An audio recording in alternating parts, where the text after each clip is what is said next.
Coucou, bonjour Stéphane, merci de m'accueillir dans ton parc animalier Angela Servi, qui est dans le... merci d'être venu. Dans le Haut-Var, limite 04, c'est ça? Limite 04, oui. D'accord, ok. Alors restez jusqu'à la fin de cette vidéo, parce qu'à la fin de cette vidéo, Stéphane va nous a préparé une belle surprise. Alors aujourd'hui Stéphane, je suis venu te voir pour que tu puisses me parler un petit peu de ces chiens-loups, chiens-loups tchèques. Chiens-loups tchèques, oui. C'est la première race de chiens-loups qui a été créée. Oui. Donc ça a été créé en Tchécoslovaquie, donc par l'armée, donc pour faire des chiens qui sont assez endurants, qui ont l'endurance du loup et le flair du loup pour pouvoir aller au combat. Est-ce qu'ils sont utilisés encore aujourd'hui par l'armée? Je pense pas trop, non? Non, ils sont plus utilisés parce qu'on s'est rendu compte que quand même, même s'ils ont les aptitudes du loup, ils ont le caractère du chien, mais ils sont pas aussi obéissants qu'un chien. D'accord, ok, donc il y a quand même le loup qui est très proche de... Il y a quand même le loup. D'accord. Alors c'est quand même le chien loup le plus répandu par rapport à ceux qu'on peut connaître, les loups américains, chiens loups américains ou chien loup de Sarlos, c'est quand même le chien loup le plus vendu, on va dire, le plus connu. Le plus répertorié en France. Il y a de nombreux élevages, nombreux abandons là aussi, évidemment. Ces chiens arrivent aussi d'une cessation, hein, de particuliers ou de professionnels, peu importe. On a les deux qui sont là, qui sont Ghost et Rider, qui viennent d'un parc animalier qui a fermé, qui ne savait pas quoi en faire, qu'on a récupéré. Et on a Joyce, la chienne qui est dans cette meute, qui était chez des particuliers, qui n'arrivait pas à la gérer, donc ça devenait difficile, de rester tout le temps à la tâche parce que, comme tous les chiens loups, il faut le rappeler, ce sont des chiens qui, s'ils s'ennuient, deviennent destructeurs. Ils creusent sous les grillages, ils sautent par-dessus les grillages, et s'ils sont enfermés dans un appartement ou une maison, c'est carnage. C'est le carnage. C'est la destruction. Alors, comme on a dit déjà dans une précédente vidéo, c'est sûr qu'il y a toujours quelqu'un qui va nous dire « Moi, mon chien, ma chienne, c'est un exemple, c'est le meilleur ». Il y a toujours des exceptions. Il y a une exception. Mais si c'était vraiment les meilleures races à avoir chez soi, il n'y aurait pas autant d'abandon dans les SPA. D'accord. Et cette chienne, finalement, elle s'est complètement intégrée à cette meute, parce que là, c'était déjà une meute, ils étaient déjà deux.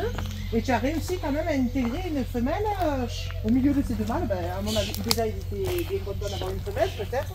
Et est-ce que c'est elle, déjà, le leader? Alors, comme dans tous les chiens loups, c'est la femelle qui est le leader. Donc, ils arrivent à s'entendre très bien dans la même race, hein, tout ce qui est loupoïde, donc on peut mélanger des Sarlos, des Tchèques, des bergers allemands aussi, hein, bergers allemands, des American Bulldog. Ils ont quand même un caractère qui leur est propre, un langage qui leur est propre là aussi. C'est des chiens qui pincent un petit peu pour s'exprimer, hein, c'est leur langage. Et entre autres chiens, ça risque de pas être compatible. Donc il vaut mieux qu'ils restent finalement entre congénères. C'est des chiens qui ont besoin aussi d'être en meute, c'est-à-dire qu'il y a besoin d'un leader et des chiens qui suivent. Voilà. Moi, on m'a dit, alors dis-moi si c'est vrai ou pas, est-ce que c'est juste que c'est quand même les chiens ces chiens-là, parmi ces chiens loups, qui vont être le plus proche de l'homme, un peu moins craintif, timide, peureux, enfin, moi je dis plutôt timide que craintif, mais est-ce que c'est vrai que c'est vraiment le Tchèque qui est plus proche de son humain? C'est le Tchèque qui est beaucoup plus proche et qui est beaucoup moins craintif que les autres races.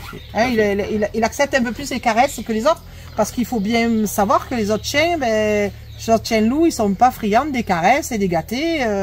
J'ai vu sur une de tes femelles là, où elle venait elle demander des caresses et des gâtés.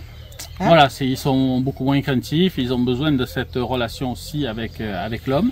D'accord. Mais ils ont besoin aussi d'être entraînés et qu'on s'occupe d'eux. D'accord. Voilà. Et est-ce qu'on peut, si je suis un particulier, que je décide d'adopter, alors plutôt cette race, je dirais, le tchèque que les autres, hein, qu'est-ce que je peux leur proposer comme sport par exemple? Est-ce qu'il y a des sports où ils seraient un peu plus à l'aise ou vraiment, ou à la limite on les a créés pour?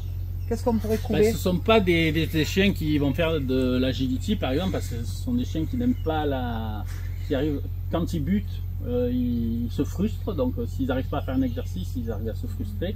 C'est des chiens qui n'aiment pas la répétition, faire toujours la même chose. Okay. C'est des chiens qui sont plutôt endurants, donc si on a envie d'aller courir avec, de les atteler derrière un péno, voilà, ce genre de... Et du pissage alors, est-ce que c'est quelque chose qui n'est pas... C'est des chiens qui ont un très bon flair et qui peuvent faire du pissage aussi, ça peut être...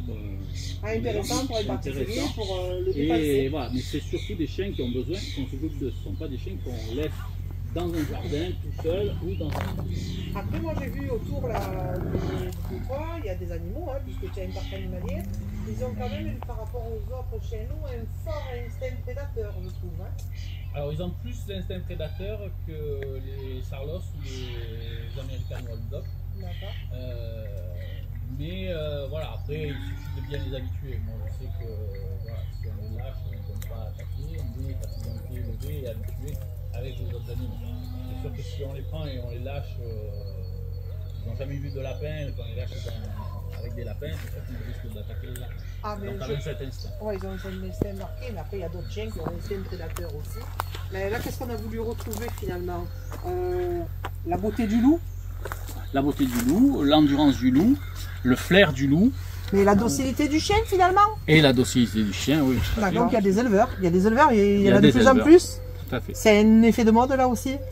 Ça reste un effet de mode puisque voilà, c'est pas à mettre dans toutes les mains, ça reste des chiens loups. Ils portent bien les deux noms, donc c'est chien et du loup. Respecter le chien, respecter encore bien plus le loup, ne pas s'attendre à avoir un pot de colle, peut-être un peu plus sur le check, mais ne pas faire trop de demandes sur ces chiens-là, et surtout au minimum 2. Tout à fait. Hein, au minimum 2, c'est dommage d'avoir un chien qui s'ennuierait à mourir. S'ennuierait tout seul, de toute façon il ne tiendrait pas en place. D'accord, et puis finalement s'en séparer parce que le tempérament et le caractère ferait voilà, que... tout seul, de toute façon il va commencer à gratter sous les grillages, à vouloir passer ou par-dessus le grillage ou dessous, fuguer, Pourquoi? etc. Parce qu'il cherche une meute, il cherche voilà, des congénères. C'est des chiens de meute qui vivent ensemble.